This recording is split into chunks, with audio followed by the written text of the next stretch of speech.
As you can see, my ramp is not suitable for this Smart Fortwo.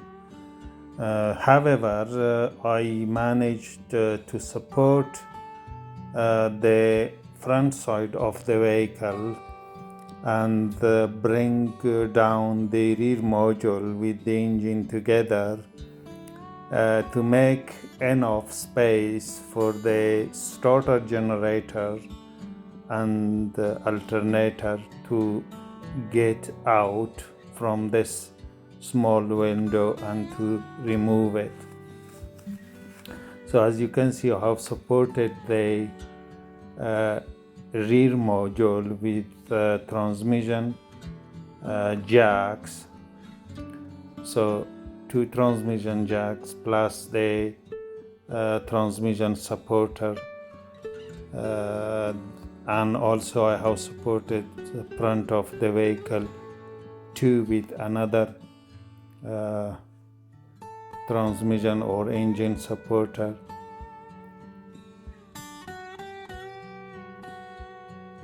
And also, as you can see, I have placed a beam in the middle of the vehicle. That this is the beam that I have placed in the middle, because this is very difficult. You have to clear this area for the rear module to bring that down.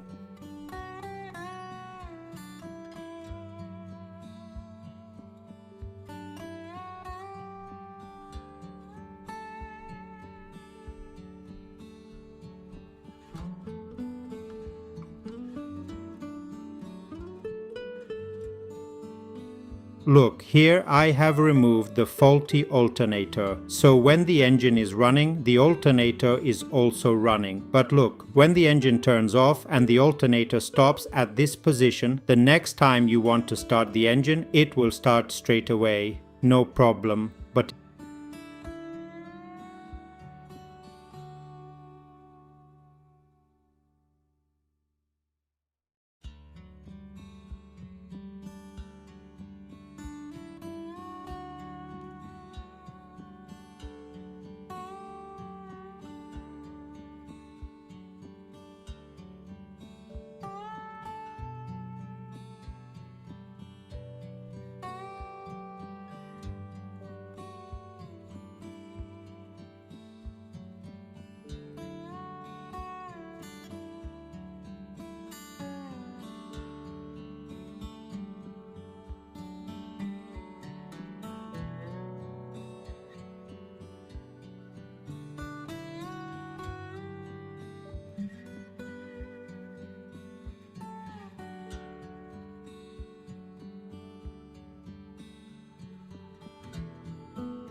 if the starter generator stops at a different position, look, if it stops at this position here, then the next time you try to start the engine, it is not going to start. As you can see, the resistance between the slip rings and the carbon brushes is 178 kilo-ohms, which is very high.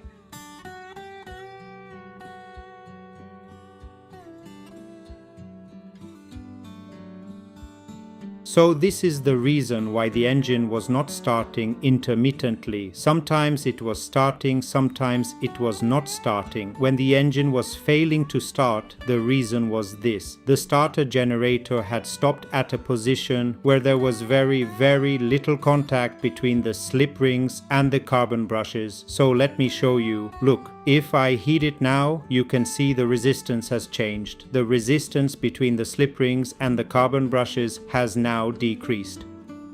So the contact has become firm and the resistance has dropped. So if this had been on the engine at this point, the engine would have started.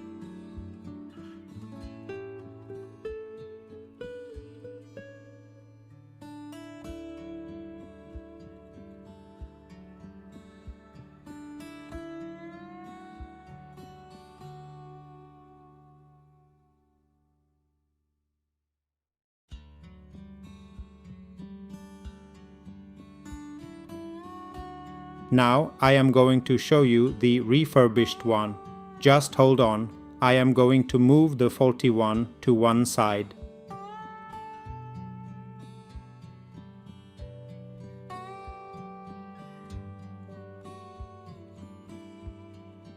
And this is the refurbished unit. Now look, I am not sure how it has been refurbished because as you can see there is still dirt and particles on it here. But anyway, I work for a company that has 8 or 9 of these vehicles. So the company itself provides the parts. It is up to them. But I am going to install it with no liability on my part because this is a used part.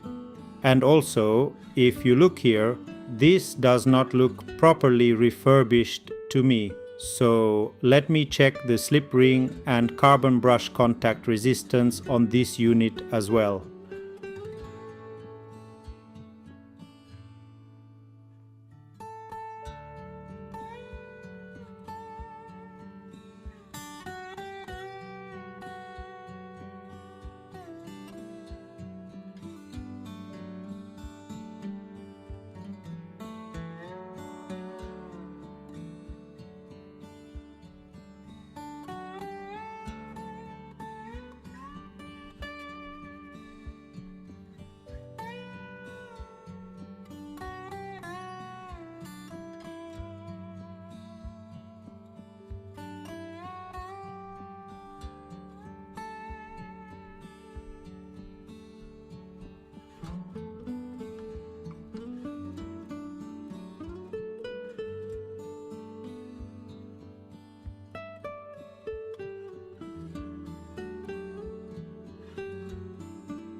Look, as you can see, it is currently reading 0.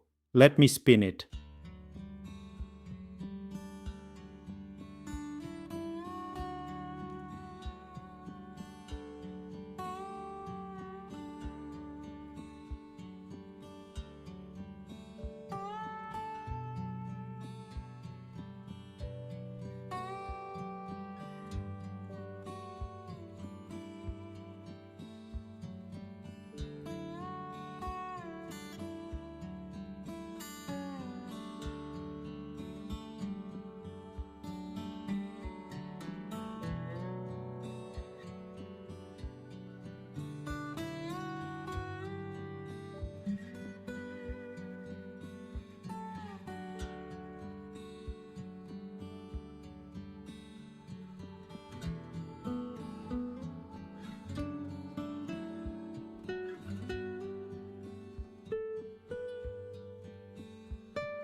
Look, this one is also not okay. Can you see that?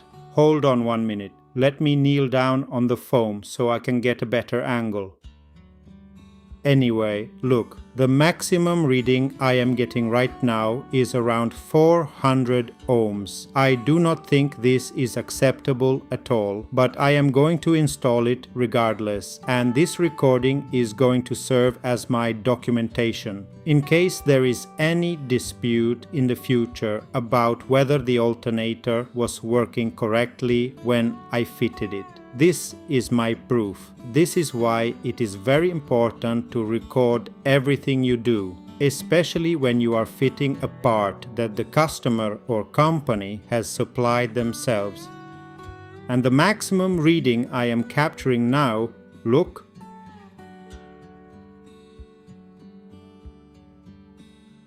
373 ohms.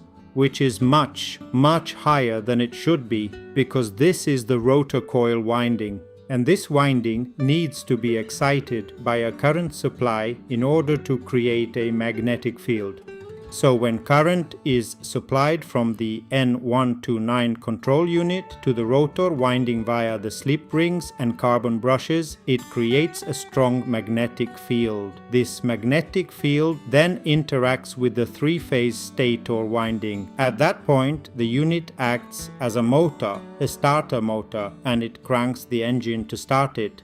So, if the contact resistance between the slip rings and the carbon brushes is too high, not enough current can flow through the rotor winding, the magnetic field is weak or absent, and the engine does not crank. That is the root cause of this entire fault.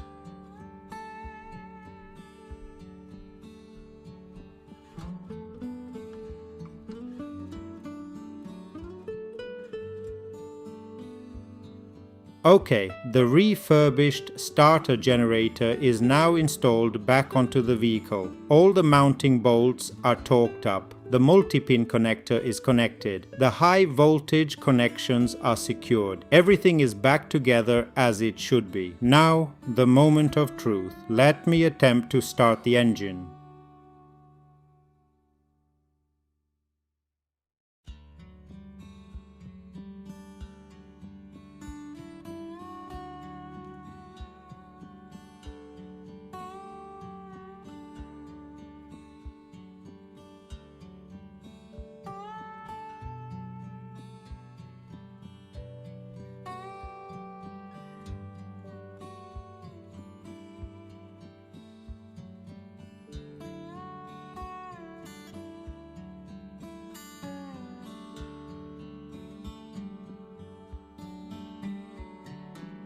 Look, I am going to press the start button now. Engine starts immediately and runs smoothly. Look at that. Started first time. No hesitation. No cranking issue. Engine is running perfectly. So the vehicle is now fixed. The intermittent no start fault has been resolved by replacing the faulty starter generator with the refurbished unit. Now let me summarize what we found today so it is very clear for everyone watching. This vehicle was coming in with an intermittent no start problem. Sometimes it would start, sometimes it would not. And that is the most difficult type of fault to diagnose, because when the vehicle arrives at your workshop, most of the time it is starting fine. So you have to think carefully. You have to use your knowledge and your experience. You cannot just rely on the fault codes alone. So what we found was this. The starter generator, which on this vehicle acts as both the starter, motor and the alternator, has slip rings and carbon brushes. When the engine shuts off and the rotor stops at a certain position, a bad position, the contact between the slip rings and the carbon brushes becomes very poor. The resistance rises to 178 kilo-ohms. At that level of resistance, there is not enough current flow to excite the rotor winding, so the magnetic field is not created, so the engine does not start. following a brief period, or upon a slight impact to the starter generator with a rubber mallet or its handle. The contact between the rotor slip rings and carbon brushes improves. This results in a reduction in resistance, and the engine subsequently restarts. Consequently, clients and even other service centers may misdiagnose this as an intermittent electrical fault elsewhere. However, the issue originates within this specific component, the slip rings and carbon brushes located within the starter generator.